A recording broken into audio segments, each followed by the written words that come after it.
I'm so excited. This is Ryan Salazar. I'm so excited we're in the West Hall. We're talking with all sorts of different exhibitors. And you know, when you think of remote production, and that's what we're doing right now, literally, you're thinking of SRT, you're thinking of Zixi, you're thinking of all sorts of different transport protocols to get video to and from where you need to go. I'm with these guys, Haivision, of course. They literally created SRT Alliance, and you had no idea how big it was going to become. We've got SRT all over the place at Broadcast Beat Studios. The whole industry does, right? Yeah. So Marcus Scholler, Haivision, let's just talk about what you're showing off at the show, and let's talk about the excitement behind SRT in general. Yeah, no, absolutely. So thank you very much for coming to see us. My name's Marcus Scholler. I'm the VP of Marketing at Haivision. Haivision is a company that specializes in real-time, high-performance video networking and streaming, as well as visual collaboration. Broadcast, defense, public safety, enterprise, they're all markets we serve, and obviously at NAB we're here to talk mostly about our broadcast solutions. So our big theme for the show is great broadcast start with Haivision, and what that means is we're helping bring the content from the sources, from the cameras, into the live production. However that might be, it might be in REMI, it might be cloud production, it might just be field contribution for news, sports, live events, and of course our encoders play a big part in that, as does SRT. So I'm just curious. So obviously your biggest type of client, I would think, would be a broadcaster. Maybe let's say a stadium, right? And the stadium might have an encoder, might have 100 feeds. I don't know what the max feeds is, would be.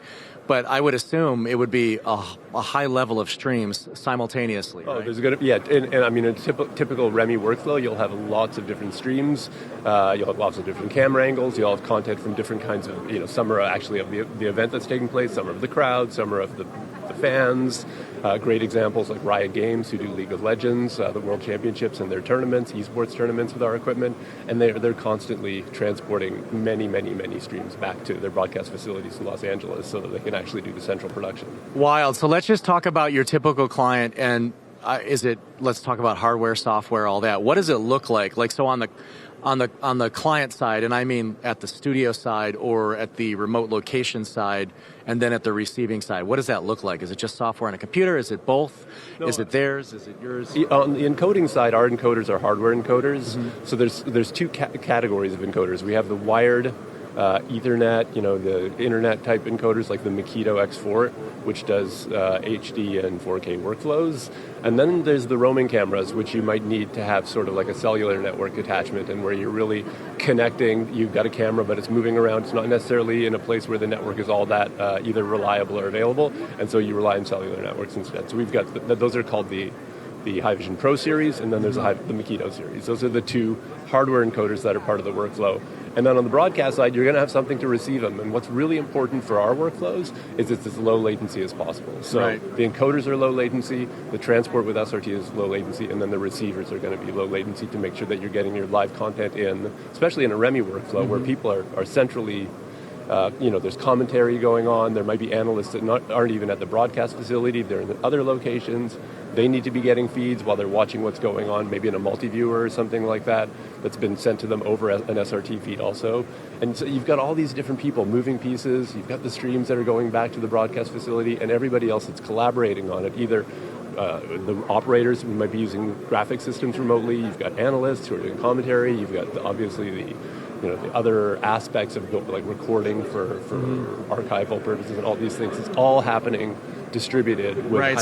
So I'm just thinking in my head as a broadcast engineer myself, right? So I'm thinking, oh my gosh, this could be really cool. You don't need a dish, right? So you could be in a truck. You could have 5G. You could have encoders.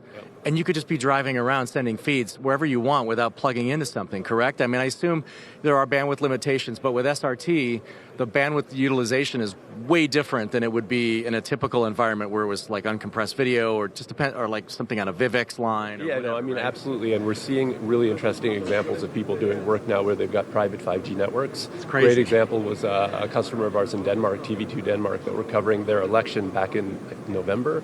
And really in that case, then they had roaming cameras. They had this, a high quality network that was available to them that was guaranteed performance, but allowed them to cover all the things that were going on in these very dynamic environments very quickly using I would say very low latency pioneering workflows that are changing the way people are able to cover events. Wow, exciting. So I could talk about SRT and like remote production all day long. It gets me excited because it's just it's amazing how you used to be able to have to send video and you'd have to get a truck, you have a microwave dish, you have satellite, whatever you have, and it's so much.